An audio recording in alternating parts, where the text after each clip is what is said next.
আসসালামু আলাইকুম প্রিয় শিক্ষার্থীরা, সবাই কেমন আছো? সকলকে স্বাগতম জানাচ্ছি ক্লাস 7 এর গণিত ক্লাসে। সো ক্লাস শুরুর সময় প্রথমে তোমাদেরকে একটা জিনিস জিজ্ঞাসা করে নেই যে সবাই আমাকে ক্লিয়ার ভাবে দেখতে পাচ্ছ কিনা, আমার পিছনের বোর্ড দেখতে পাচ্ছ কিনা, আমরা একটু হিজিবিজি লিখি। হ্যাঁ, ঠিক আছে। এসব লিখা তোমরা একটু ক্লিয়ারলি বুঝতে পারতেছো কিনা, সব দেখতে পারতেছো কিনা, বেসিক্যালি আমার কথা ক্লিয়ারলি শুনতে পাচ্ছ কিনা, এটা আমাকে একটু এনশিওর করবা। কিভাবে? এখনটা পোল যাবে। তো তোমাদের যদি তোমাদের এই ক্লাসে সবকিছু ঠিক থাকে, মানে আমাকে দেখতে পারা, আমার কথা শুনতে পারা, পিছনের বোর্ড সব যদি ঠিক থাকে, তাহলে পোলে ইয়েস ক্লিক করবা। যদি কোনোটাই সমস্যা থাকে, ধরো আমার কথা শুনতে পারছো না, অথবা ধরো বোর্ড ক্লিয়ারলি দেখতে পাচ্ছ না, অনেক রকম সমস্যা হতে পারে। সো যে কোনো সমস্যার জন্য কোথায় ক্লিক করব? নো তে ক্লিক করব। সো প্রবলেম না থাকলে ইয়েস, প্রবলেম থাকলে নো। একটু আমাকে পোলে আগে অ্যান্সারটা দিয়ে দাও, দেন আমরা বাকি কথা বলতেছি, ঠিক আছে? ওকে। এই তো অনেকজন মতামত দিচ্ছ তোমরা, সো বাকিরাও প্লিজ প্লিজ প্লিজ তাড়াতাড়ি একটু মতামত দাও। বললাম যেটা সবকিছু ঠিক থাকলে বলবা ইয়াস, যদি প্রবলেম থাকে ইন দ্যাট কেস দিবা হচ্ছে নো। বুঝতে পেরেছি? ওকে। আচ্ছা, আই গেস প্রায় 90-র উপরে দেখতে পাচ্ছি যে তোমাদের আসলে প্রবলেম নেই যারা মতামত দিয়েছো। সো হোপফুলি যাদের হচ্ছে একটু প্রবলেম হচ্ছে, সাপোজ তুমি হয়তো এমন হতে পারে যে তুমি একটু ঘোলা দেখতেছো, অথবা আমার কথা ক্লিয়ারলি শুনতে পারছো না, আমাকে হয়তো দেখতে পারছো না, বা বোর্ডের লেখা একটু ঝাপসা লাগতেছে, এনিথিং। সো এটার জন্য বেস্ট হইতেছে যে দেখো আমার এখানে যেহেতু আমি 90%-এর উপরে প্রায় দেখতেছি যে সবার সবকিছু ঠিক আছে, তার মানে হয়তো তোমার এটা ইস্যু হচ্ছে। তো তোমার যেটা ভালো হয়, তুমি একটাবার ক্লাসটা কেটে দিয়ে বের হয়ে যাও, দেন তুমি আবার জয়েন করো, তাহলে দেখবা যে ওই প্রবলেমটা ফেস নাও হইতে পারে। আরেকটা হচ্ছে অনেকে আমরা কি করি, হেডফোন ইউজ করি। সো তুমি যদি হেডফোন ইউজ করো, তুমি একটু আবার কানেকশনটা চেক করো যে কানেকশন ঠিক আছে কিনা। অনেক সময় এই কানেকশনের জন্য আমরা কিন্তু ক্লিয়ারলি কথা শুনতে পাই না। সো যাদের প্রবলেম হচ্ছে, মনে হচ্ছে প্রবলেম আছে, তারা একটু একবার বের হয়ে দেন আরেকবার জয়েন করি। হ্যাঁ, তাহলে আই গেস প্রবলেম সব সলভ হয়ে যাবে। তাছাড়াও তোমরা যারা যারা অলরেডি ক্লাস 6-এ ছিলা, তারা তো আমাকে চেনোই, আমার সাথে পরিচয় আছে, বাকিদের সাথেও পরিচয় হয়ে যাবে। সো আজকে কি? আজকে হচ্ছে আমাদের সপ্তম শ্রেণী গণিতের প্রথম ক্লাস। সবাইকে স্বাগতম জানাচ্ছি ক্লাস 7 এর গণিত ক্লাসে। ঠিক আছে, তো আজকে আমরা কি পড়বো? যেহেতু আমাদের প্রথম ক্লাস, ডেফিনেটলি আমরা এসব হিজিবিজি পড়বো না, আমরা একটু ভালো কিছুই পড়বো। তো হিজিবিজি না পড়ে আজকে আমরা কি পড়বো? আজকে আমরা হচ্ছে অধ্যায় 1 পড়বো। অধ্যায় 1-এর নাম কি? মূলদ ও অমূলদ সংখ্যা। মূলদ অমূলদ সংখ্যা কি, কেন, এগুলা আসলে আমরা পরে আলোচনা করব। আজকে আমাদের এটা আলোচনার টপিক না।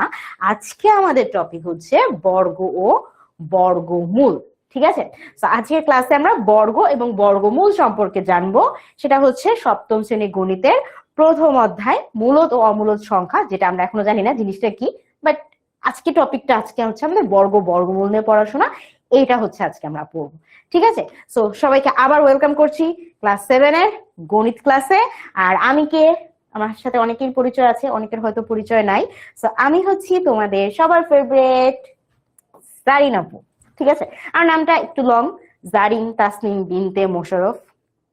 এত লম্বাটা আসলে মনে রাখা দরকার নেই, সবাই আমাকে জারিন নামেই চিনে। এন্ড আমার জারিনের বাংলায় লিখলে বানান কিছুটা এরকম হয়। ঠিক আছে, কিন্তু আমি দেখছি আমার প্রিভিয়াস ইয়ার্স এর এক্সপিরিয়েন্স গুলো থেকে, দেখো অ্যারাউন্ড প্রায় 5 বছর ধরে তোমাদেরকে পড়াচ্ছি, তো এক্সপিরিয়েন্স থেকে আমি যেটা দেখেছি, যেটা হয় সেটা হচ্ছে যে আমার স্টুডেন্টরা আমাকে ভালোবেসে ভুলে না বুঝে অনেক রকম নাম দিয়ে দেয়। নামগুলো কিরকম? নামগুলো কি? নামগুলো হইতেছে, ধরো জারিন ডাকে আমাকে জেরিন। ঠিক আছে, তারপর নাম আমি শুনেছি জিরিন, তারপর আমি একবার শুনলাম আমার নাম জেরি।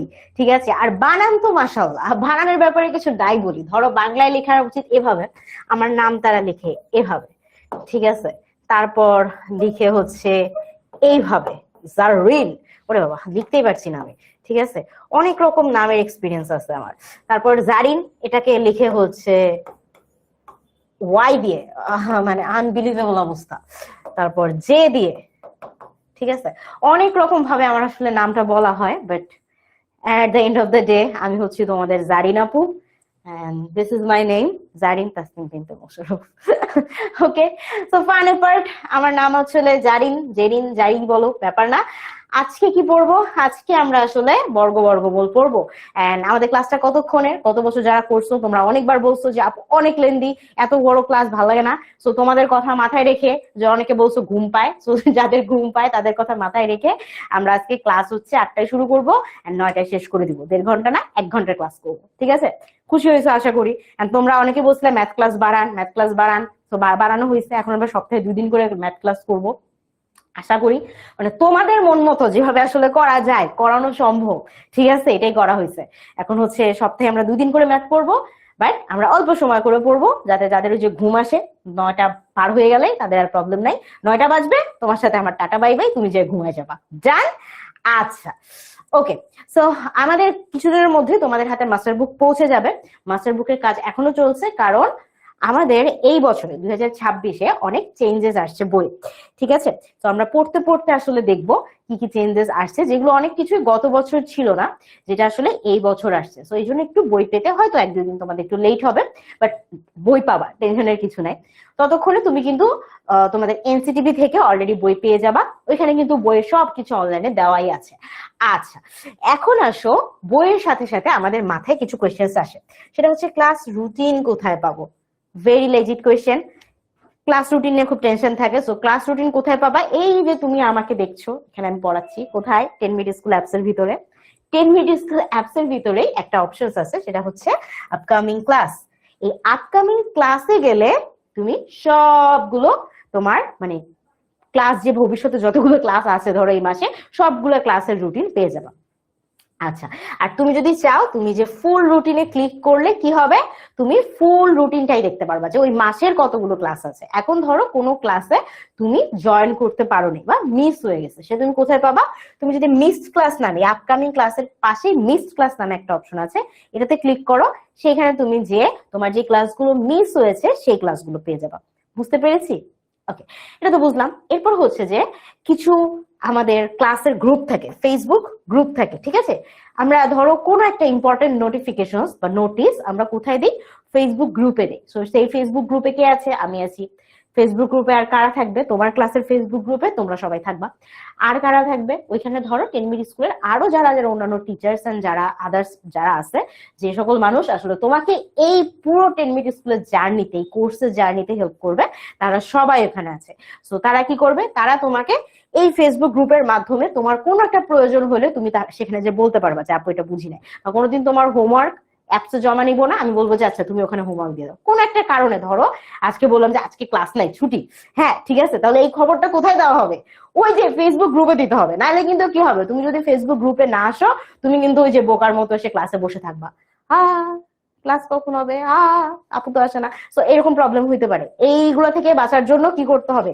যত দ্রুত সম্ভব ভাই ও বোনেরা চলে আসেন আমাদের ফেসবুক গ্রুপে। সো এটা কোথায় আছে? এই যে অনলাইন ব্যাচের এক্সক্লুসিভ ফিচার সমূহ অ্যাপস এর মধ্যে, এই জায়গাটার মধ্যে যে তুমি যেখানে পাবা, তার উপরেই পাবা হচ্ছে লার্নিং রিপোর্ট। এটা হচ্ছে তোমার রেজাল্ট শিট, যে তুমি ক্লাসে কতদিন উপস্থিত ছিলা, তারপরে হচ্ছে তুমি হোমওয়ার্ক কয়টা জমা দিছো, এন্ড মূল্যায়ন রিপোর্ট, মানে তোমার রেজাল্ট টেজাল্ট কিরকম হচ্ছে, সবকিছু সবকিছু তুমি পেয়ে যাবা লার্নিং রিপোর্টে। বুঝতে পেরেছি? সো এইগুলো হচ্ছে আমাদের ওভারঅল কাজ। আর এই যে গ্রুপে জয়েন করতে গেলে তোমার কাছে তোমার ট্রানজাকশন আইডি চাবে, নাম বা আরো অনেক কিছু ইনফরমেশন চাবে, ওগুলো দিয়ে দিবা। যদি কোনোটা বুঝতে সমস্যা হয়, ইন দ্যাট কেস 16910 এই নাম্বারে একটা কল দিবা, ঠিক আছে? এই নাম্বারে কল দিলে আমাদের স্টুডেন্ট অ্যাডভাইসার ভাইয়া বা আপু ধরবে, তারা হচ্ছে তোমার প্রবলেমটা সলভ করে দেবে। কারেক্ট? ওকে, এটা তো গেল। এরপর হচ্ছে ক্লাসের আপডেট পেতে।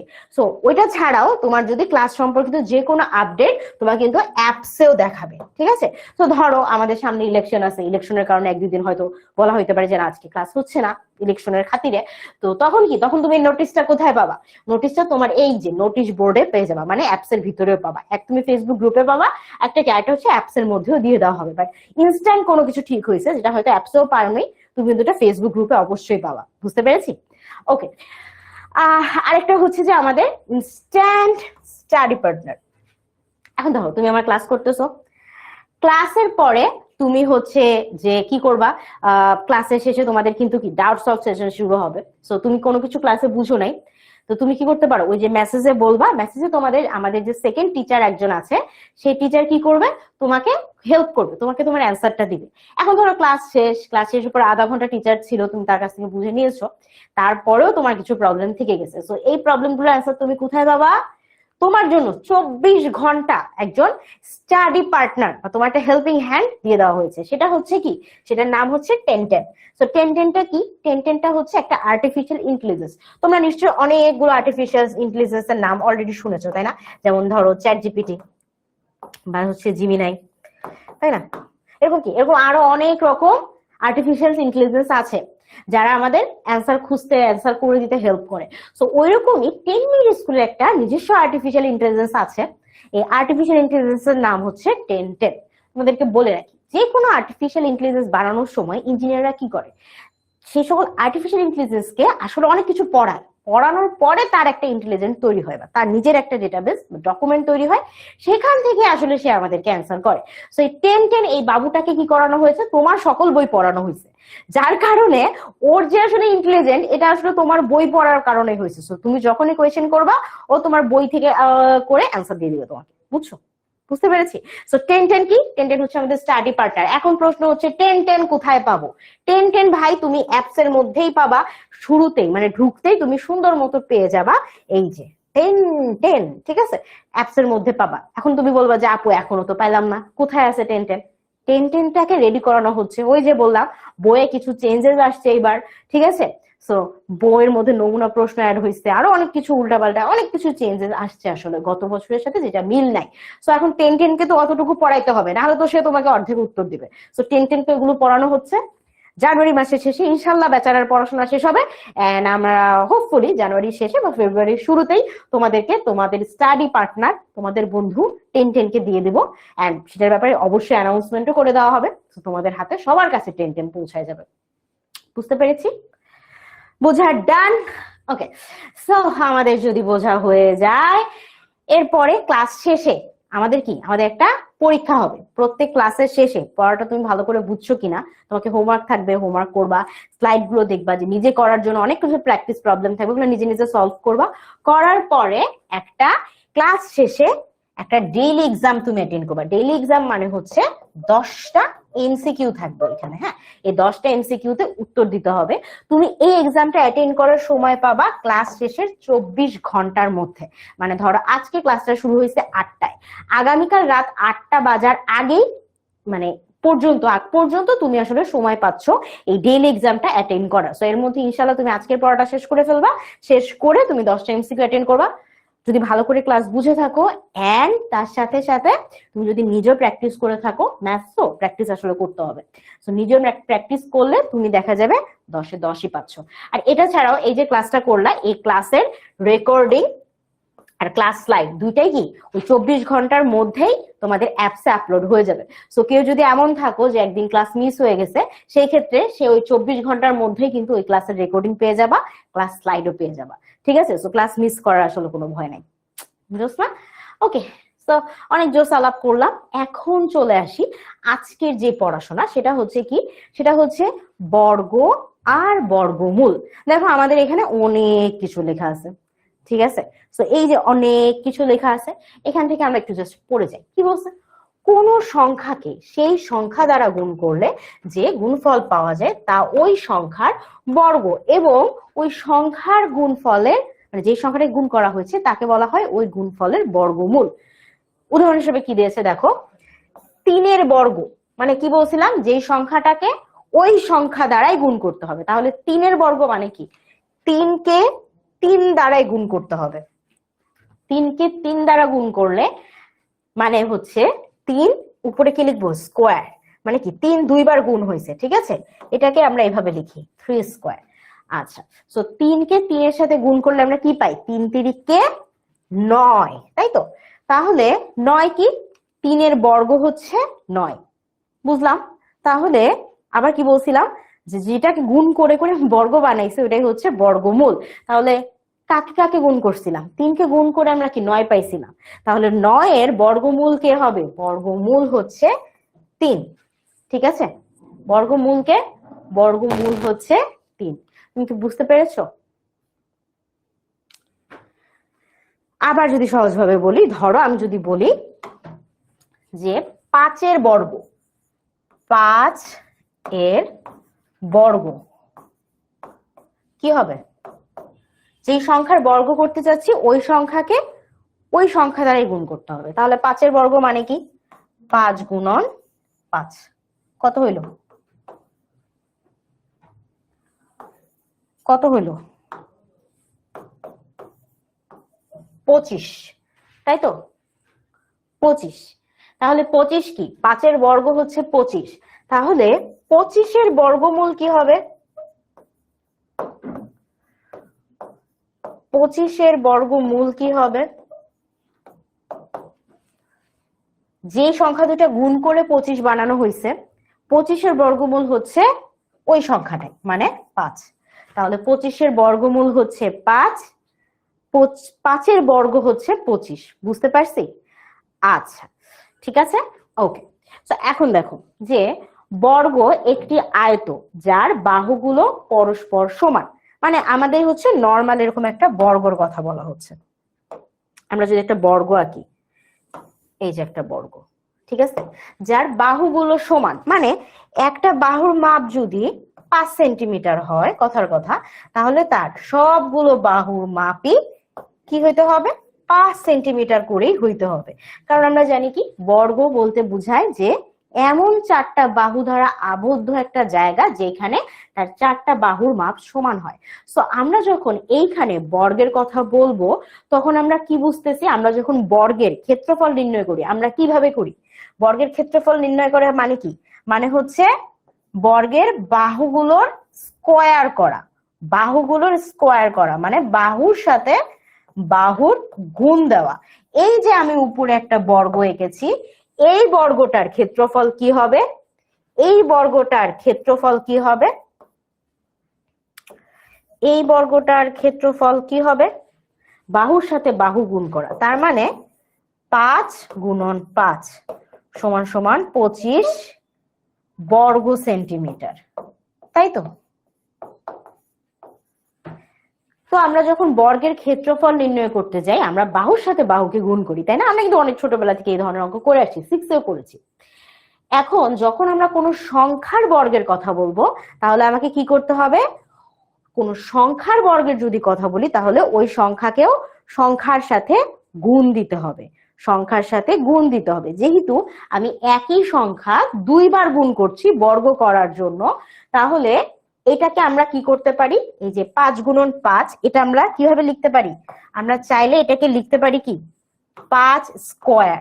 যেহেতু আমি 5 কে 2 বার গুণ করলাম, হ্যাঁ, সেজন্য পাওয়ার কি দিতে হবে? 2 দিতে হবে। আমরা শিখছি না 6 এ যে কোনো কিছুকে যদি 2 বার গুণ করা হয় তাকে কি তার স্কয়ার করতে হয়, বা তার মাথার উপরে সূচক থাকতে হবে 2।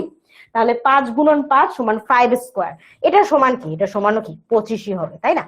এটা কি মনে আছে? উপরের সূচকের কথাটা ধরো, কোনো একটা কিছুর উপরে ধরো এ নামে একটা আমি হচ্ছে নিয়ে আসলাম, চলো এটার উপরে সূচক যদি আমি 4 লিখি, তার মানে কি?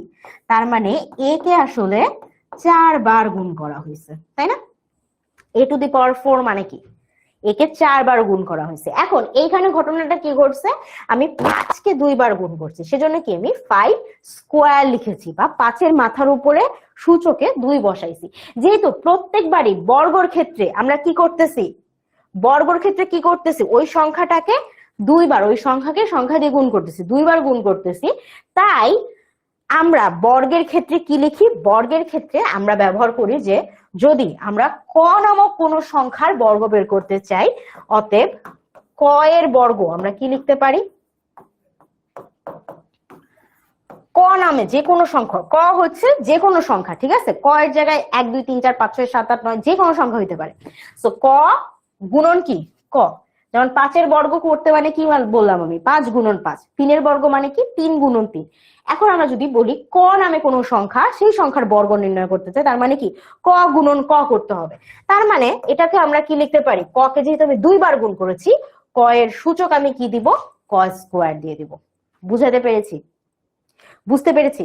তাহলে কোনো কিছুর বর্গ প্রকাশের সময় আমরা কি ইউজ করতে পারি? ক স্কয়ার ইউজ করতে পারি। বুঝতে পারলাম? ওকে, এইটা যদি আমরা বুঝে থাকি তাহলে আরেকটা জিনিসও বলি, যদি এখন আমরা বর্গমূল ব্যবহার করতে চাই তাহলে আমরা যদি বলি যে ক স্কোয়ারের বর্গমূল কি হবে, কি হবে দেখো, যখন আমরা বলছিলাম যে 25-এর বর্গমূল 5, এটাকে আমরা কি লিখতে পারতাম, 25 না, 25 না, তাহলে আমরা এই চিহ্নটা ব্যবহার করি, এই রুট ওভার, ইংরেজিতে যেটাকে বলা হয় রুট ওভার, এই রুট ওভার মানে হচ্ছে বর্গমূলের চিহ্ন। তাহলে 25-এর বর্গমূল এটাকে আমরা লিখতে পারি রুট ওভার অফ 25, ঠিক আছে, রুট ওভার চিহ্নটা দিয়ে তার নিচে 25, রুট ওভার, মনে রাখবা, রুট ওভার বর্গমূল, ঠিক আছে।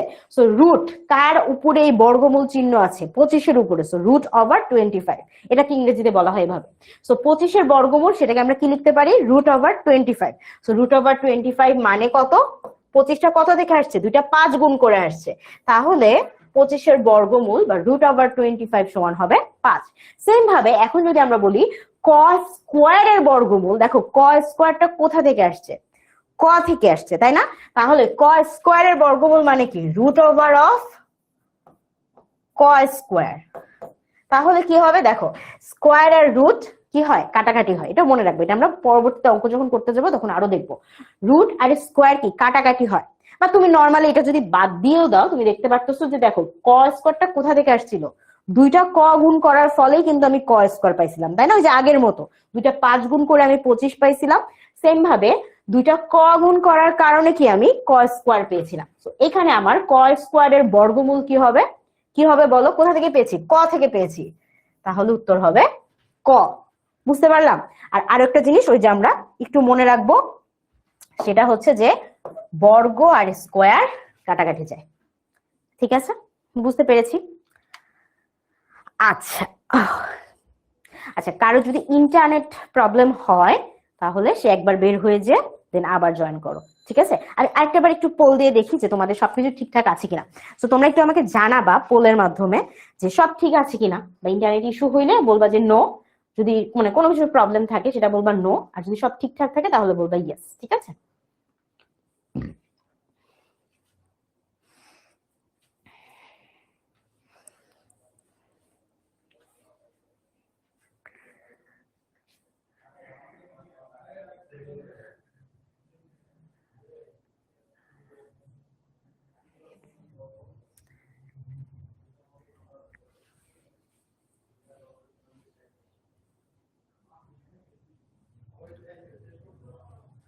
ওকে, মনে হয় মোটামুটি সবকিছু ঠিকঠাক আছেই, বাট ইন এনি কেস যদি কারোর প্রবলেম হয় তাহলে সে একবার বের হয়ে যায় আরেকবার জয়েন করো, ঠিক আছে। আচ্ছা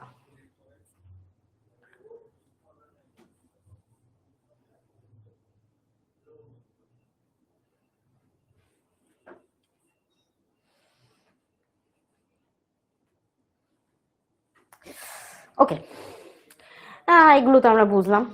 এখন আমাদের কাজ হচ্ছে যে পূর্ণবর্গ সংখ্যা কাকে বলে এইটা বোঝা। পূর্ণবর্গ শব্দটা কোথা থেকে আসছে, ইংরেজিতে এটাকে বলা হয় হোল স্কোয়ার। কি বলা হয়, হোল স্কোয়ার। হোল মানে কি, হোল মানে হচ্ছে পূর্ণ, সম্পূর্ণ জিনিসটাকে বলা হয় ইংরেজিতে হোল, ঠিক আছে। সো এই যে হোল, স্কোয়ার মানে কি বর্গ, বর্গের ইংরেজি কি স্কোয়ার, ঠিক আছে। আর যখন বলি আমরা বর্গমূল, বর্গমূলের ইংলিশ কি স্কোয়ার রুট, ঠিক আছে। এবার রুট স্কোয়ার, ওকে। সো হোল মানে হচ্ছে পূর্ণ, স্কোয়ার মানে হচ্ছে বর্গ, এখান থেকে আসছে পূর্ণ বর্গ সংখ্যা। তাহলে যে সকল সংখ্যাকে অন্য কোনো পূর্ণ সংখ্যার বর্গ হিসাবে প্রকাশ করা যায় তাদেরকে পূর্ণবর্গ সংখ্যা বলে। যদি কোনো সংখ্যাকে অন্য কোনো সংখ্যার বর্গ হিসাবে প্রকাশ করা যায় তাকে বলা হয় পূর্ণবর্গ সংখ্যা। আমরা এখন একটা একটা করে এক্সাম্পল দেখি। যেমন ধরো 1-এর সাথে 1 গুণ করলে আমরা কি পাই, 1-এর সাথে 1 গুণ করলে আমরা কি পাই, 1 পাই, তাই না। 2-এর সাথে 2 গুণ করলে আমরা কি পাই, 4 পাই। 3-এর সাথে 3 গুণ করলে আমরা কি পাই, 9 পাই। 4-এর সাথে 4 গুণ করলে 16, 5 5 25, 6 6 36, 7 7 49, ঠিক আছে। সেম ভাবে 8-এর সাথে 8 গুণ করলে পাবো 64, 9 9 81, 10 10 100। এর বাইরে অনেকগুলো দেওয়া আছে, বাট এতগুলো তোমার আসলে মনে রাখলেও চলবে। যেমন 21 হচ্ছে 11, 144, 12, 13 হচ্ছে 149, 14 হচ্ছে 196, 15 মানে 225, 256 হচ্ছে 16। এগুলো আমরা আস্তে আস্তে শিখবো যে কিভাবে আসলে বের করতে হয়। মানে 10 পর্যন্ত মুখস্থ রাখতেই হবে, ঠিক আছে? যে 10 পর্যন্ত বর্গ সংখ্যা এবং বর্গমূল দুইটার মুখস্থ রাখতে হবে। আই গেস আমরা সবাই 10 পর্যন্ত নামটা তো পারি, তো 10 পর্যন্ত নামটা পারলে তোমার কিন্তু এইটুক পড়া মানে মনে রাখা কোনো ব্যাপার না, তুমি অলরেডি এটা পারো। এরপরে 11 থেকে যতগুলো আরো সংখ্যা থাকবে, কারণ সংখ্যা তো চলতেই আছে, তাই না? এখানে তো শেষ নাই। এখানে ধরো 21 পর্যন্ত দিছে, 21 কি শেষ? অবশ্যই না। 21-এর পরে কি আরো সংখ্যা আছে, 22, 23, 24, 25, মানে কন্টিনিউয়াসলি চলতে থাকবে। সো এতগুলো তো তোমার পক্ষে মুখস্থ করা সম্ভব না। তোমাকে যেটা করতেই হবে ম্যান্ডেটরি, সেটা হচ্ছে 10 পর্যন্ত মুখস্থ রাখা। সো 10-এর পরে বাকিগুলো আমরা কিভাবে মনে রাখবো বা কিভাবে বের করবো এটা আমরা পরে শিখবো। নর্মালি তুমি বর্গমূল তো বের করতেই পারবা।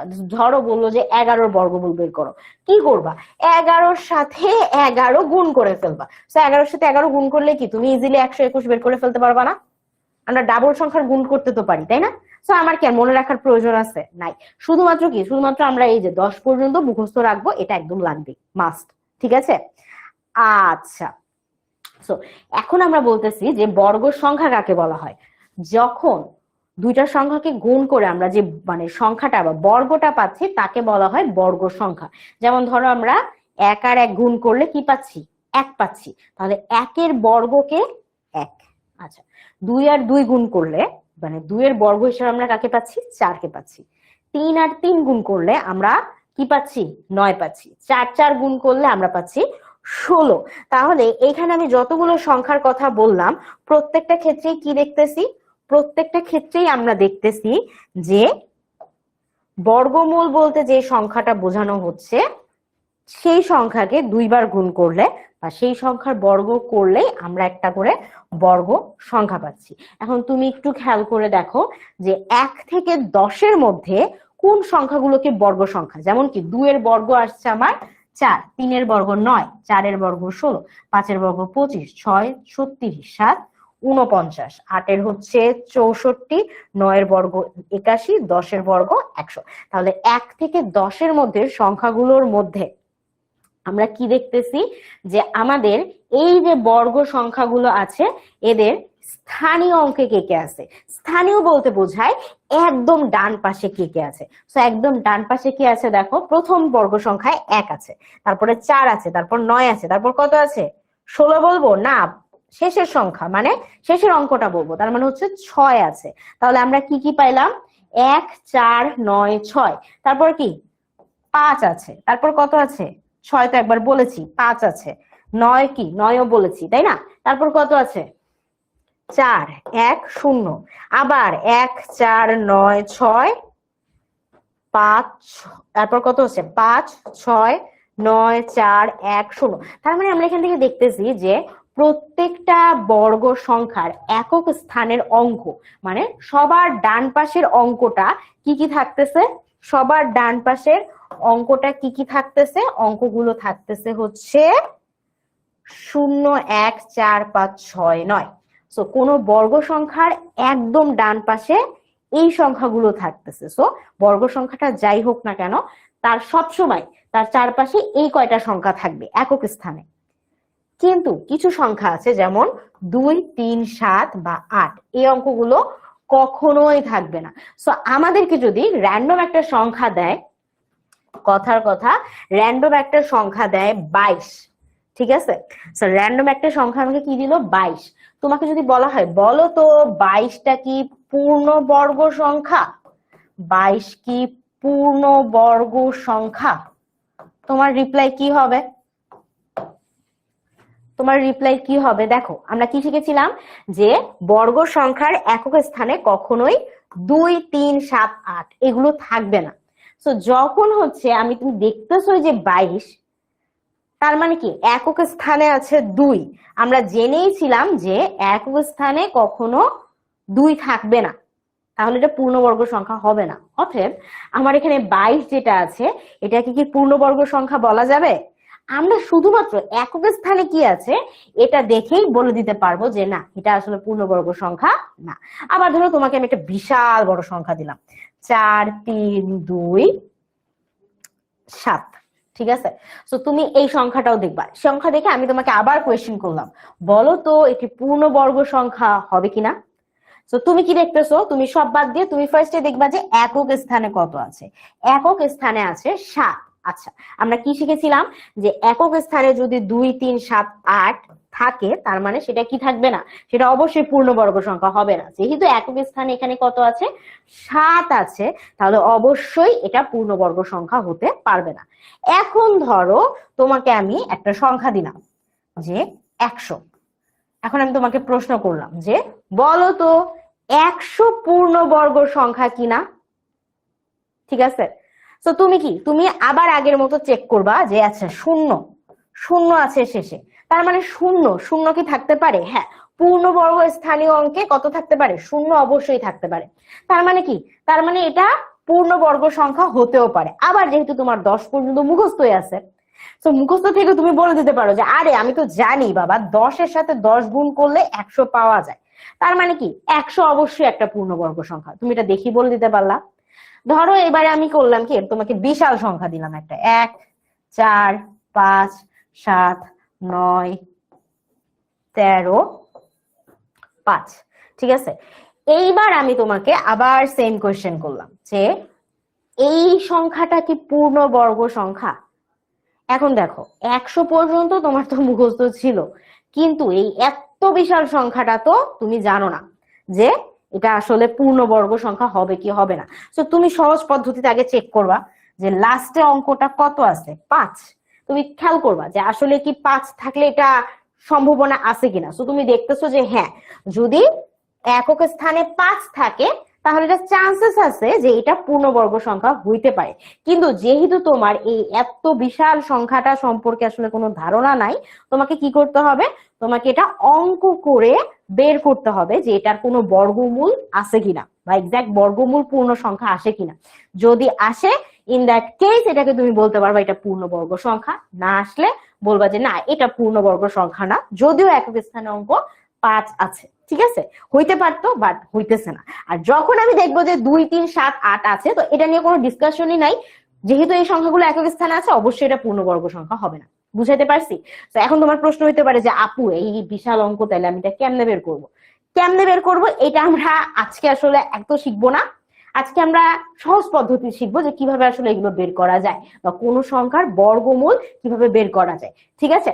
তো এটা আমরা কিভাবে শিখতে পারি, দেখো প্রথম কাজ হচ্ছে মৌলিক গুণনীয়কের সাহায্যে যদি আমরা বর্গমূল নির্ণয় করা শিখি। আমরা এরপরে শিখবো ভাগের সাহায্যে।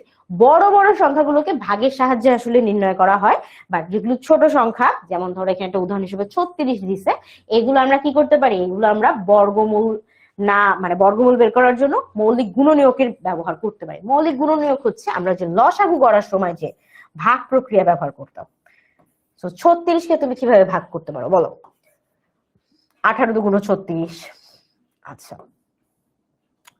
তাহলে 2 দিলাম, 9 দুগুণ 18। 9 কে আবার ভাঙতে পারি 3 দিয়ে, 3 তিরিকে 9। তার মানে 36 সমান আমি কি লিখতে পারি, 2 গুণন 2 গুণন 3 গুণন 3। আর তো ভাঙা সম্ভব না, তাই না? তাহলে 36 সমান আমি লিখতে পারলাম 2 গুণন 2 3 গুণন 3। হইছে? এখন এটাকে আমি চাইলে কি লিখতে পারি দেখো তো, 2 কে কয়বার গুণ করছি? 2 বার না, তাহলে 2 এর মাথায় স্কয়ার দিয়ে দিই।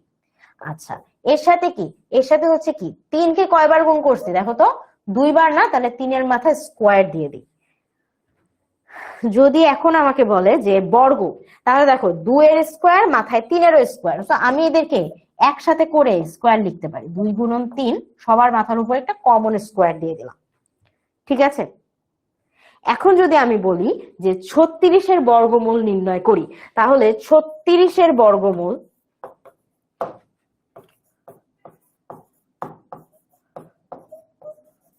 এটা সমান আমি কি লিখতে পারি, 36 এর সমান আমি কি লিখতে পারি, 2 × 3 হোল স্কয়ার লিখছি, 2 গুণন 3 তার মাথায় বর্গ স্কয়ার। তো আমি এখানে 36 এর জায়গায় কি লিখতে পারি, 2 গুণন 3 বর্গ স্কয়ারের বর্গমূল নির্ণয় করি।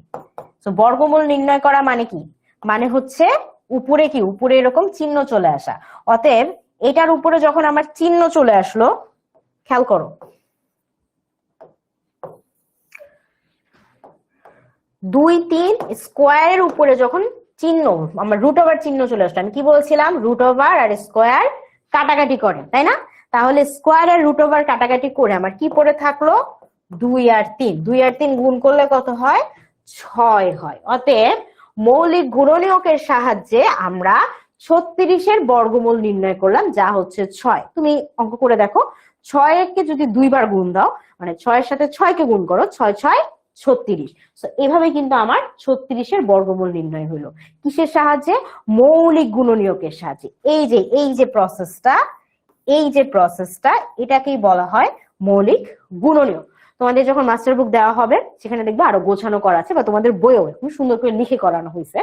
36-এর মূল্য বিশ্লেষণ করে পাই, কি কি পাই, 36 সমান এটা এটা এটা এটা, যে পাশে এরকম করে এটা তো বের করবা, তাই না? এটা হচ্ছে সাইড দিয়ে ভাবে দেখাই দিবা, এই যে এতটুকু এই সাইডে এইভাবে দেখানো হবে, ঠিক আছে? দেখাই দিবা, দেখানোর পরে বলবো 36 সমান এটা এটা এটা। তাহলে 36-এর জায়গায় কি লিখতে পারি আমরা, 2টা 2 3টা 3। অতএব আমরা এখানে যেহেতু 2টা 2টা করে পাইছি, সো 2 এর স্কোয়ার 3 এর স্কোয়ার, তার মানে আমরা স্কোয়ার আর স্কোয়ার রুট কাটাকাটি করলে কি পাচ্ছি, 2 গুণন 3 সমান সমান হচ্ছে কত, 6। সো 36-এর বর্গমূল রুট ওভার অফ 36 সমান সমান হচ্ছে 6। বুঝতে পেরেছি না? বুঝতে পেরেছি? আচ্ছা, এটা তো একটা করলাম, এখন আর একটা করি। বলছে 159-এর মৌলিক গুণনীয়কের সাহায্যে বর্গমূল নির্ণয় করো। 159, তাহলে এই 159 বলতেছি, 169, ঠিক আছে? সো এটাকে যদি আমরা এখন বর্গমূল নির্ণয় করতে চাই, এটাকে আমি আবার ভাগ চিহ্ন দিব। এখন ব্যাপার হচ্ছে যে এই যে একটা সংখ্যা, অদ্ভুত একটা সংখ্যা, দেখো শেষে কত আছে, 9 আছে। আমরা কাকে কাকে গুণ করলে 9 পেতে পারি? যেমন ধরো 9 একে 9, 9 দিয়ে কি এটা ভাগ যাইতেছে, 16 9 170, 169-কে 9 দিয়ে কি ভাগ করা যায়? ঠিক আছে, দেখো তো ভাগ করা যায় কিনা। আমি যদি 9 দিয়ে 169-কে ভাগ করতে যাই, কি হবে, 9 দুগুণ 18 হয় না, 1 নিতে হবে।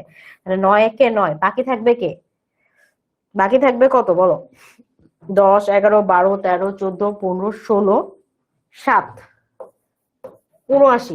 9 দিয়ে কি 79 ভাগ করা যায়? যায় না, রাইট? সো আমি 9 দিয়ে এটা ভাগ করতে পারতেছি না। শেষে 9 3 দিয়ে ভাগ যায়, কি কি হয় দেখো তো, 3 দিয়ে আমরা যদি ট্রাই করি 169, এটাকে যদি আমি 3 দিয়ে ট্রাই করি, 3 4 12, তাই না?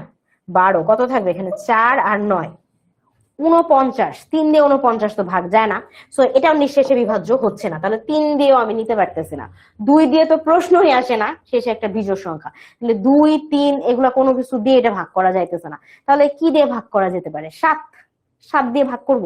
তো 7 দিয়ে আমরা একটু ট্রাই করে দেখি, এগুলো মুছে দিই, এগুলোতে তো ভাগ যায় নাই। 7 দিয়ে ভাগ করে দেখি হয় কিনা।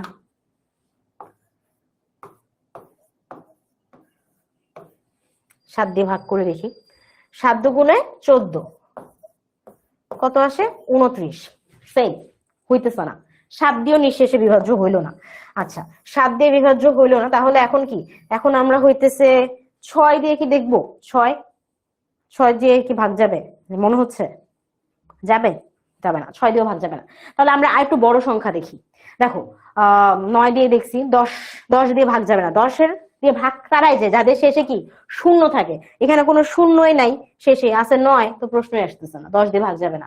11 আমরা হইতে পারে 11, আমরা একটু ভাগ করে দেখি 11 দিয়ে ভাগ যায় কিনা। এই যে আমি এরকম ভাগ করে করে দেখতেছি না, তোমাদের কাছে কিন্তু ক্যালকুলেটর থাকবে না, তো তোমাদেরকে এরকম করে কিন্তু ভাগ করে দেখতে হবে যখন তোমাদেরকে এই যে মৌলিক গুণনীয়কের কথা বলবে। মনে রাখবা, নিঃশেষে বিভাজ্য যে সংখ্যা দিয়ে, সেই সংখ্যাই শুধু আমরা এখানে নিতে পারবো, ভাঙ্গা সংখ্যা কিন্তু নেওয়া যাবে না। তো আমরা এটা 11 দিয়ে ট্রাই করতেছি, 169-কে 11 দিয়ে ট্রাই করি, কত হবে, 11 একে 11, বিয়োগ করলে পাই 5, থাকলো 9, কি থাকতেছে 59, না হইলো না, ঠিক না? 55 হইলে বা 99 হইলে আসলে আমরা চান্সেস ছিল। 11 দিয়ে ভাগ যাইতেছে না, 12 দিয়ে প্রশ্নই আসে না, 12 সংখ্যাটাই একটা জোড়, 12 12 24, তারপর কত 3 12 36, সবই হচ্ছে আসলে জোড় সংখ্যা আসতেছে। তো 12 দিয়ে আমরা পাবো না, তাহলে 12 দিয়ে যদি না পাই 13 আছে একটা চান্সেস, এন্ড 13 শেষে কত দেখো 3 3 9 হয়, একটা ভালো চান্স আছে। তো আমরা এখন 13 দিয়ে ট্রাই করি ট্রাই 169। সো 13 একে 13 লিখলাম, কত আসে 3 আর 9, 13 কে যদি 3 দিয়ে গুণ দাও তাহলে পাবা তুমি 39। আল্লাহ, মিলে গেছে। সো আমরা একমাত্র সংখ্যা পাইতেছি এখানে কত 13, রাইট? তার আগে আমরা কোনো সংখ্যাই পেলাম না। সো আমরা এখানে লিখবো 13, এন্ড এখানেও পাবো কি 13, এন্ড যেহেতু 13 একটা মৌলিক সংখ্যা তার মানে 13 কে আর ভাগ করা যাইতেছে না। সো আমাকে আসলে 169 সমান কি লিখতে হচ্ছে, 169 সমান লিখতে হচ্ছে 13 গুণন 13। যেহেতু 13 দুইবার গুণ হচ্ছে, তো আমরা লিখতে পারি 13 স্কোয়ার। তাহলে 169 এটার বর্গমূল কি হবে 13 স্কোয়ার ও তার বর্গমূল।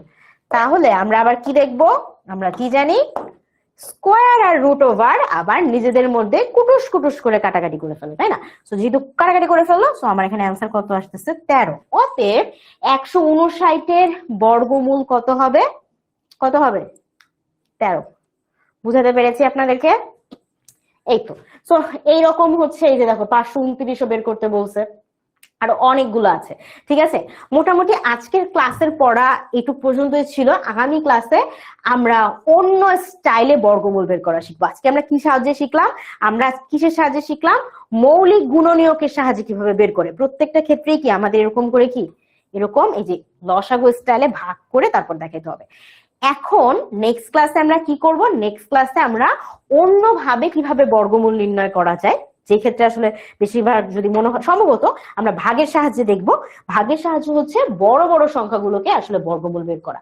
তো এখন আমাদের ক্লাস শেষ, যেহেতু আমাদের কম পড়া ছিল আমি মাঝখানে আসলে আসলে আর পোল দেই নাই, এখন আমরা শেষে কয়েকটা পোল করব। হ্যাঁ, পোল করলে আমাদের কনসেপ্ট আরো বেশি ক্লিয়ার হবে। তো সবাই কি করবা, সবাই সঠিক উত্তরটা পোলের মধ্যে আমাকে অ্যান্সার হিসাবে দিবা, ঠিক আছে?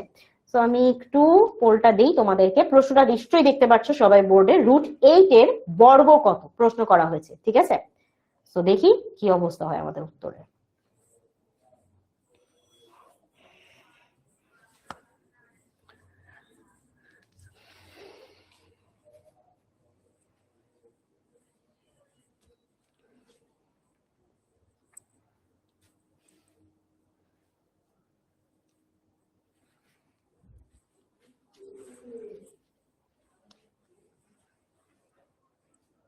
ওয়েল, যারা পুরো ক্লাস ভালো করে আজকে পড়ছো, শুনছো আমার কথা, তারা অবশ্যই দেখবা যে পোলগুলোতে খুব ভালো অ্যান্সার করতে পারবা, ঠিক আছে? আচ্ছা,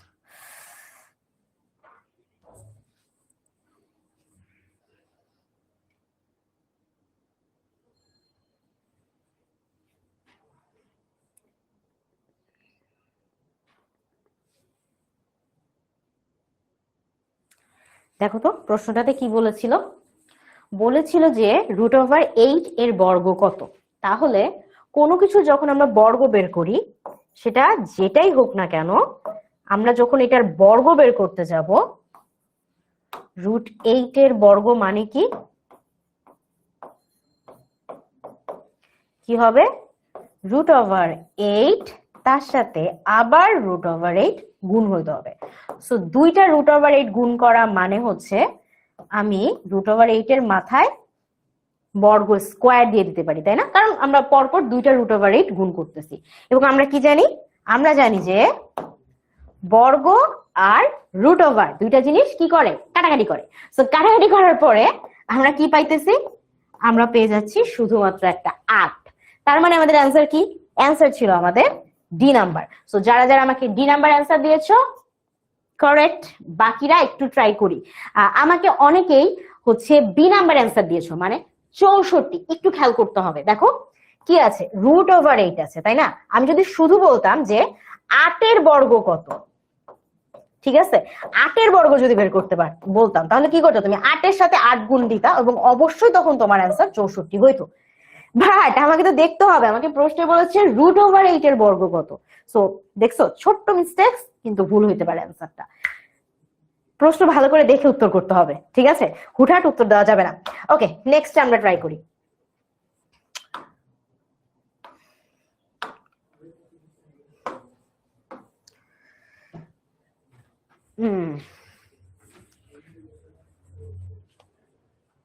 এটা মনে হয় একটু করতে সময় লাগবে। আচ্ছা ঠিক আছে, 1 মিনিট সময় দিচ্ছি, তারপরে তোমাদের কাছে পোলটা যাবে। কারণ 36-এর বর্গ বলতেছে, তো 36-কে তো বর্গ আগে করতে হবে, বর্গ বের করতে হবে 36-এর বর্গ কত, তারপরে না তুমি জানতে পারবে অ্যান্সার কি হবে।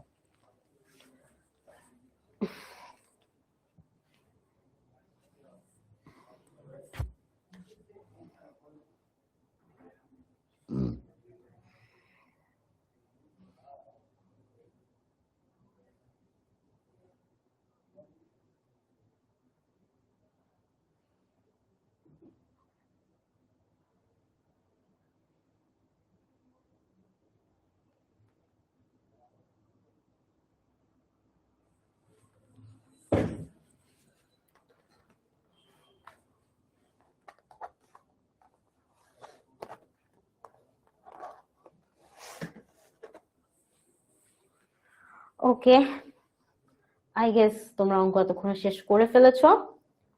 এখন আসলে কোয়েশ্চেন দেওয়া হবে, তোমাদের অ্যান্সার করার পালা।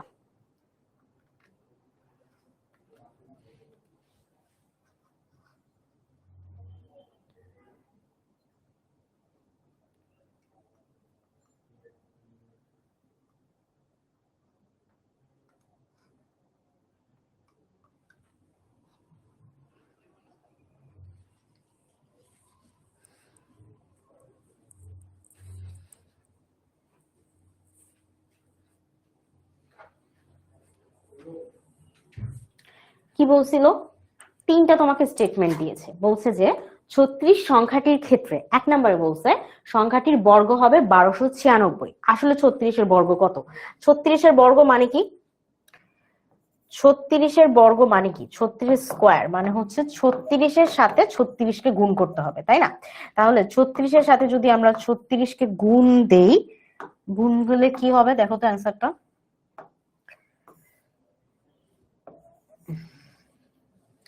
6×6 = 36, হাতে থাকলো 3, 3×6 = 18, 19, 20, 21, তাহলে এখানে আসতেছে আমার 21, একটা ঘর ক্রস। 3×6 = 18, 8, হাতে থাকলো 1, 3 3 9, 1 10, তাহলে টোটাল আমরা পাচ্ছি 1 2 9 6। তো আমাকে প্রথমে বলছিল কি সংখ্যাটির বর্গ 1296, এবং আমিও পাইলাম সংখ্যাটি ছিল 36, 36-এর বর্গ করে পাইলাম 1296। এক, সঠিক আছে। আচ্ছা, 2 আমাকে বলছে সংখ্যাটির বর্গমূল 6। সংখ্যাটি কত? 36, 36-এর বর্গমূল 36, 36-এর বর্গমূল আমরা কি বের করেছিলাম? আমরা কিন্তু মুখস্থই জানি, তাই না? 5 5 25, 6 6 36। তাহলে 36-কে আমরা কি লিখতে পারি? 2টা 6 গুণ করলে আমরা পাই 36। অতএব যেহেতু 2টা 6 গুণ করে 36 আসছে, বা 6-এর বর্গ হচ্ছে 36, অতএব 36-এর বর্গমূল কে হবে? বর্গমূল হবে 6, কোনো সন্দেহ নাই। 3 নম্বরে আমাকে কি বলছে? সংখ্যাটির বর্গের একক স্থানীয় অঙ্ক 4। সংখ্যাটির বর্গ আমরা বের করেছি 1296, এখানে তার একক স্থান মানে সর্বডানের অঙ্ক কে আছে? 6 আছে, কিন্তু আমাকে বলতেছে বর্গের একক স্থানীয় অঙ্ক মানে ডানের অঙ্কটা হবে 4, তার মানে এই স্টেটমেন্টটা ডেফিনেটলি ভুল। অথবা আমাদের অ্যান্সার কি হবে? অ্যান্সার হবে আমাদের 1 ও 2। 1 ও 2 মানে হচ্ছে এ, এবং তোমাদেরকে অনেক কংগ্রাচুলেশনস, বিকজ তোমরা এবার সবচেয়ে বেশি সঠিক উত্তর দিয়েছো। বি, সি এবং ডি তে খুব অল্প সংখ্যক স্টুডেন্টরা অ্যান্সার দিয়েছে। আমি মনে হয় তোমাদেরকে ক্লিয়ার করে দিতে পারছি যে কেন হচ্ছে আমাদের 3 নাম্বার এই উত্তরটা হবে না। বাকিরা মানে বুঝতে তো পারছো, রাইট? সো তোমরা যারা সঠিক অ্যান্সার দিয়েছো কংগ্রাচুলেশনস, বাকিরা আরেকটু বেশি মনোযোগী হতে হবে। ওকে, আমাদের আরেকটা এমসিকিউ আমরা একটু দেখি। বলছে নিচের কোনটি দ্বারা বর্গ বোঝায়? তো আমাদের এখানে অপশন দিয়ে দেওয়া হয়েছে √ ক, ক স্কোয়ার, ক কিউব, নাকি এরকম একটা বর্গের ছবি, কোনটা দ্বারা বর্গ বোঝায়? তো আমাদেরকে একটু বের করতে হবে যে কোনটা দ্বারা বর্গ বোঝাচ্ছে, ক কে সংখ্যা ধরে আমরা বের করব। ঠিক আছে, তো দেখি আমরা এবার অ্যান্সারটা কি পারি। এটা কিন্তু খুব সহজ, আমরা এতক্ষণ ধরে এই ধরনের অঙ্ক অনেকবার করছি, সো আই গেস প্রবলেম হবে না।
আচ্ছা, বর্গ বুঝায় যে কোনো কিছুর বর্গ যখন আমরা বলতেছি, আমরা তোমাকে বলেই দিলাম ক কে সংখ্যা ধরবা। তো আমি ক্লাসের শুরুতে করছিলাম না, যদি আমরা ক এর বর্গ বের করতে যাই, ক এর বর্গ সমান কি হইতে পারে, ক এর বর্গ এটা সমান কি লিখবা, ক গুণন ক।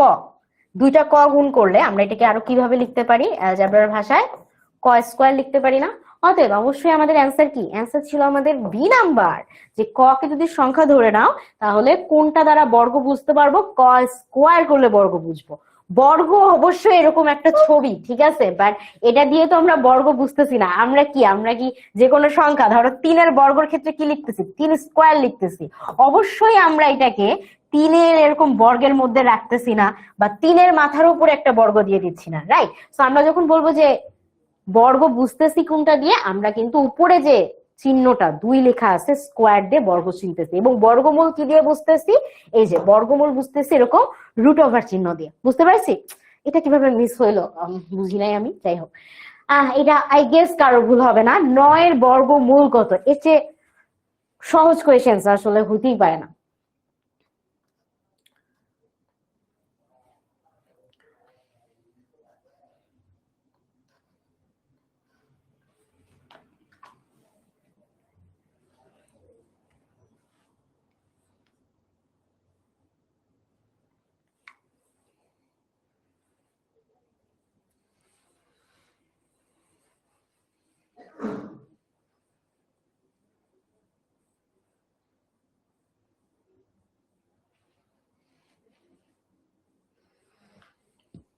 কি বলছিল, 9 এর বর্গমূল কত।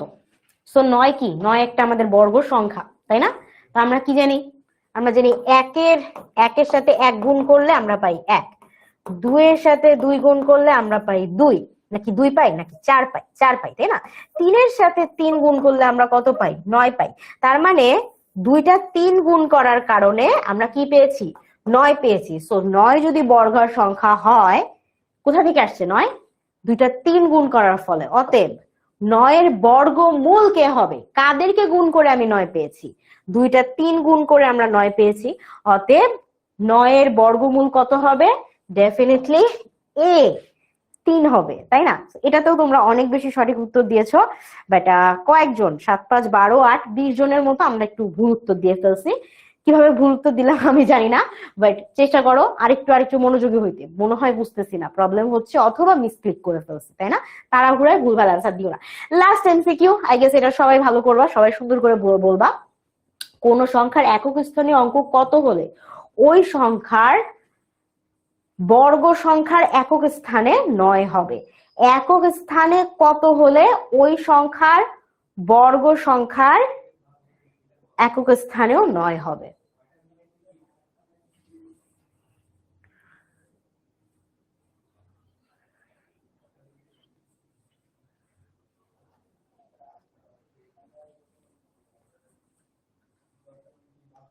এটা কিন্তু একটু ট্রিকি, লাস্ট এমসিকিউ, বাট একটু ট্রিকি, বাট একটু মাথায় নিয়ে করব। যখন আমরা অ্যান্সারটা দিব, আমাদের 1 থেকে 10 পর্যন্ত সংখ্যাগুলোর কথা মনে করব, যে 1-এর বর্গ করলে কত হয়, একক স্থানে আসে 1। 2-এর বর্গ করলে একক স্থানে কত আসে, 4। 3-এর করলে 9। 5-এর একক স্থানে করলে 25, 25-এর জায়গায় তার মানে কি একক স্থানে বসতেছে 5। 6 6 36, তাহলে একক স্থানে আসতেছে 6। 7 7 49, তাহলে একক স্থানে কত আসতেছে, 9 আসতেছে। 8 8 64, একক স্থানে আসতেছে 4। এরকম করে ভেবে ভেবে করব, যে 1 থেকে 9-এর মধ্যে শুধুমাত্র দেখবো আমরা 1 থেকে 9, ঠিক আছে, 1 থেকে 10, 9-এর তো না 10। তো 10-এর মধ্যে আমরা দেখবো যে কোন কোন সংখ্যা কি গুণ করলে বা বর্গ করলে তাদের একক স্থানে 9 আসে, ঠিক আছে। আমি তো বলেই দিলাম, অলমোস্ট বলেই দিছি অ্যান্সার। স্টিল তোমাদেরকে সময় দিয়ে এখন এমসিকিউটা দিলাম, হোপফুলি তোমরা কারেক্ট অ্যান্সার দিবা, ঠিক আছে। বর্গ করে আগে মনে রাখতে হবে যে প্রত্যেকটা বর্গ থেকে আমরা একক স্থানে কত পাচ্ছি, কার বর্গ থেকে একক স্থানে কত পাচ্ছি। যেমন কি বললাম, 8 8 গুণ করলে কত হয়, 64, ঠিক না। 8 আর 8 যদি আমি গুণ করি, ধরো 8, 8-এর বর্গ করতেছি, তাহলে 8 গুণন 8 কত পাচ্ছি আমরা, 64 পাচ্ছি। তাহলে একক স্থানে কত পাচ্ছি, 4 পাচ্ছি। কিন্তু আমাকে প্রশ্ন কি বলছে, বলছে যে কোন সংখ্যার, সেই সংখ্যাটা যেটাই হোক না কেন, স্থানীয় অঙ্কে, একক স্থানীয় অঙ্কে আসলে কত হইলে ওই সংখ্যার বর্গ সংখ্যা একক স্থানেও 9 হবে। সো যে সংখ্যাটা আমরা নিব ওই সংখ্যাকে বর্গ করতে হবে, বর্গ করলে যে বর্গর যে আমরা পাইতেছি বর্গ সংখ্যা, সেটার একক স্থানে কত আসবে, 9 আসবে। যেমন 8-কে আমরা নিছি, 8-এর বর্গ করে তার বর্গ সংখ্যার একক স্থানে আমরা পেয়েছি 4। এরকম করে কোন কোন সংখ্যাকে বর্গ করলে সেই সংখ্যার একক স্থানে, মানে ওই বর্গ ফলের যে বর্গটা পাচ্ছি বর্গের একক স্থানে কত আসবে, 9 আসবে। যেমন 8 8 করে আমরা 64 থেকে আমরা কি পাইছি, একক স্থানে 4 পাইছি, এরকম পাইতে হবে 9। তো কোন কোন সংখ্যায়। আচ্ছা, এখন আমরা একটু দেখি। বেশিরভাগ তোমরা আসলে প্রায় 50-50 হয়ে গেছে। অনেকজন উত্তর দিয়েছো এ নাম্বার এবং অনেকজন উত্তর দিয়েছো সি নাম্বার। বি আর ডি খুব কম সংখ্যক দিছো। আমি প্রথমে বলে দিই, বি যেটা আছে এবং ডি যেটা আছে এই দুটো সঠিক উত্তর নয়, ঠিক আছে। সো এ আর সি যেহেতু অনেক বেশি উত্তর দিয়েছো, আমি একটা একটা করে ভেঙে দেখাই। এ নাম্বারে কি বলেছিল, এ নাম্বারে বলেছিল 1 অথবা 3। সো আমরা যদি কোন একটা সংখ্যা নেই, কথার কথা নিলাম হচ্ছে 21। 21-এর বর্গ যদি আমি করতে চাই, যেটার একক স্থানে কি আছে, 1 আছে। আমাকে বলছিল কোন সংখ্যার একক স্থানে কত অঙ্ক হলে, মানে ওইটাই কিন্তু উত্তর, তাই না। সো আমাকে বলছিল 1 আছে, 1 বা 3। সো আমার এটার একক স্থানে আমি কত বসাইছি, 1। 21-এর একক স্থানে 1 আছে। আচ্ছা, এখন 21-এর যদি আমি বর্গ করি, 21-এর সাথে 21 গুণ করলে কত পাই আমরা, 21-এর সাথে যদি আমরা 21 গুণ করি তাহলে সংখ্যাটা কত আসে, 21-এর সাথে 21 গুণ করলে সংখ্যা কত আসে, দেখো 441, তাই না। 441 আসবে। তো 441 কি কোনোভাবেই বর্গ সংখ্যা হইল, কিন্তু এটা একক স্থানে কি আসতেছে, 1 আসতেছে না। তার মানে আমরা কি দেখতেছি, যে আমাদের একক স্থানে পাওয়ার কথা ছিল 9, কিন্তু যে কোনো সংখ্যার শেষে ছিল 11, মানে 1 ছিল, এবং এটাকে আমি গুণ করলাম, গুণ করে আমি শেষে কি পাইতেছি, যে বর্গ সংখ্যাটা পাচ্ছি সেটা আসলে কি, সেটা আসলে 9 হইতেছে না। আমি যদি অন্য একটা এক্সাম্পল দিয়ে করি, কথার কথা আমি হচ্ছে 101, 101-এর বর্গ বের করবো। 101-কে যদি 101 দিয়ে গুণ দিই কত হবে, আমি একটু ক্যালকুলেটরে করে নিচ্ছি তাড়াতাড়ি করার জন্য।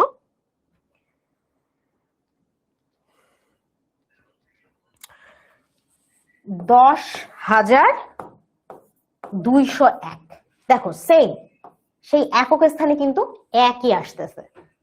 9 বলতে বলছিল, 9 কিন্তু হচ্ছে না। অতএব কোন সংখ্যার একক স্থানে যদি 1 থাকে, সেটাকে বর্গ করলে বর্গ সংখ্যায় কি, বর্গ সংখ্যার একক স্থানে 9 আসে না, আসে 1। কারণ 1-এর বর্গ 1 ছিল, বুঝাইতে পারছি। আচ্ছা, 2 নাম্বার আমি এভাবে সলভ না করি, কিন্তু আমাদের কি আমাদের হইতেছে এবার আমরা হচ্ছে সি নাম্বারটা দেখি। সি নাম্বার অনেকজন উত্তর দিয়েছো। সো সির কথা হচ্ছে যে কোন সংখ্যার একক স্থানে যে অঙ্ক হচ্ছে 3 অথবা 7। সো আমরা এখন র্যান্ডম সংখ্যা নিব যেটা শেষে কি, শেষে হচ্ছে 3 থাকবে অথবা 7 থাকবে। সো আমি ধরো কথার কথা আমি নিলাম হচ্ছে 13। 13 কে যদি আমি বর্গ করি, এই যে একক স্থানে কিন্তু 3 আছে, ঠিক আছে। সো 13 কে আমি বর্গ করলে 13 13 কত হবে, 269, তাই না? 269। এবং এই যে একক স্থানের সংখ্যা 3 ছিল এবং আমি বর্গ করার পরেও একক স্থানে কি পাচ্ছি, 9 পাচ্ছি। আমাদের যে শর্ত দিয়েছিল যে যে সংখ্যার একক স্থানে 3 বা 7 থাকলে, অ্যান্সার যদি এটা হয় 3 বা 7 থাকলে তার বর্গ সংখ্যার একক স্থানে 9 হইতে হবে। সো 9 হইছে, তার মানে এটা মিলতেছে। আমরা অন্য একটা সংখ্যা দিয়ে করি, যেমন ধরো 23 গুণন 23, দেখি কি হয়। 23 আর 23 গুণ করি,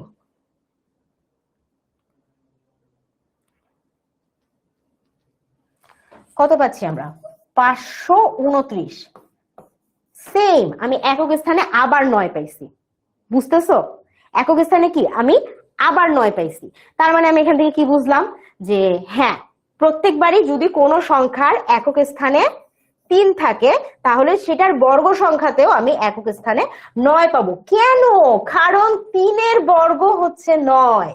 তাই যেই সংখ্যার একক স্থানে 3 থাকবে সেই সংখ্যার বর্গ সংখ্যাতেও একক স্থানে আমি 3 3 এখানে যেহেতু 9 পাইছি, বর্গ সংখ্যাতেও 9 মিলবে আমার। বুঝাতে পারছি? তাহলে এই সূত্রটা ফলো করে এখন যদি আমরা 7 এর জন্য করি, 17 গুণন 17, ঠিক আছে, এটা একক স্থানে কত আছে, 7। তাহলে 17 আর 17 যদি গুণ দেই, 17 17 যদি গুণ দেই কত হবে, 289। এই যে আমি একক স্থানে 9 পেলাম। অন্য সংখ্যা নাও, ধরো 47, এই যে একক স্থানে 7ই থাকলো, 47। 47 47 গুণ করলে কত হবে, 2209। এই যে আবার একক স্থানে আমি কি 9ই পাইলাম। কেন? কারণ 7 এর বর্গ করলে আসে 49 এবং 49 একক স্থানে আসলে 9 আছে। তাই যে কোনো সংখ্যা সেটা যদি একক স্থানে 7 থাকে তার বর্গ করলেও যে আমি বর্গ সংখ্যাটা পাবো তাদের শেষে কি 9 থাকবে। বিকজ 7 যখন নিজেরা নিজেরা বর্গ হয়েছিল তখন কি, তখন তারা একক স্থানে 9 পাইছিলাম। ঠিক আছে, এখন আশা করি বাকি উত্তরগুলো কেন হইতেছে না তোমরা বুঝতেছো। কারণ যারা বি বলছো 3 নাম্বারটা ঠিক আছে, যে হ্যাঁ 3 এর বর্গ করলে আমি 9 পাবো, ঠিক আছে, কিন্তু যেহেতু 5 আছে, 5 এর বর্গ করলে কি হয় বলতো, 5 এর বর্গ করলে হয় 25। তার মানে তার একক স্থানে আসতেছে 5, আমার একটু লাগতো হচ্ছে 9, তো হইলো না। আচ্ছা, তার মানে আবার ধরো যারা হইতেছে 1 বলছিলা, একটা কেন হচ্ছে না, 1 না হওয়ার রিজন হচ্ছে 1 এর বর্গ করলে কত আসে, 1 আসে, নিজে ফেরত আসে, 1 1 1। সো 1 দিয়ে যে সকল সংখ্যায় আসুক না কেন তাদের যদি একক স্থানে 1 থাকে তাহলে কি, তারা কি, তারা শেষে আবার কি, তারা শেষে আবার ওই সেই একই ফেরত আসবে। আর আচ্ছা, এখানে একটা ছোট্ট জিনিস, এটা কিন্তু 169 হবে, 269 লিখে দিয়েছি, সরি। সো বুঝতে পারলাম আমরা এরকম ভাবেই কিন্তু এটার অ্যান্সার করতে হবে। সবসময় মনে রাখবা যে যেই সংখ্যাটার একক স্থানে যে সংখ্যাটা বসবে তাদের বর্গ সংখ্যাটার একক স্থানে যা ছিল ওইটার বর্গ সংখ্যাতেও সেটাই মিলবে। এবং এভাবে কিন্তু এমসিকিউটা তুমি দেখেই সলভ করে ফেলতে পারতা। আমি তোমাকে প্রমাণও করে দিলাম যে কেন তোমার উত্তরটা সঠিক হইতেছে না। ঠিক আছে, বুঝতে পেরেছি। ওকে, সো এই ছিল আমাদের ওভারঅল ক্লাস। তোমাদের স্লাইডের মধ্যে অনেকগুলো প্র্যাকটিস প্রবলেম দেওয়া আছে, নিজেরা বাসায় করিও। আর হোপফুলি নেক্সট ক্লাসে আমরা আরো প্রবলেম সলভ করব, অন্য স্টাইলে বর্গমূল বের করা শিখবো। তোমাদের বইয়ে এই রিলেটেড অঙ্ক আছে, অনুশীলনীতেও আছে, কিছু উদাহরণীতেও আছে, চেষ্টা করবো ওইগুলো সলভ করে ফেলতে। ঠিক আছে, ওকে, সো সবার সাথে দেখা হবে ইনশাআল্লাহ নেক্সট ক্লাসে। সবাই ভালো থাকো, সুস্থ থাকো। এতক্ষণ ধরে ক্লাস করার জন্য অনেক ধন্যবাদ। Tata, bye bye.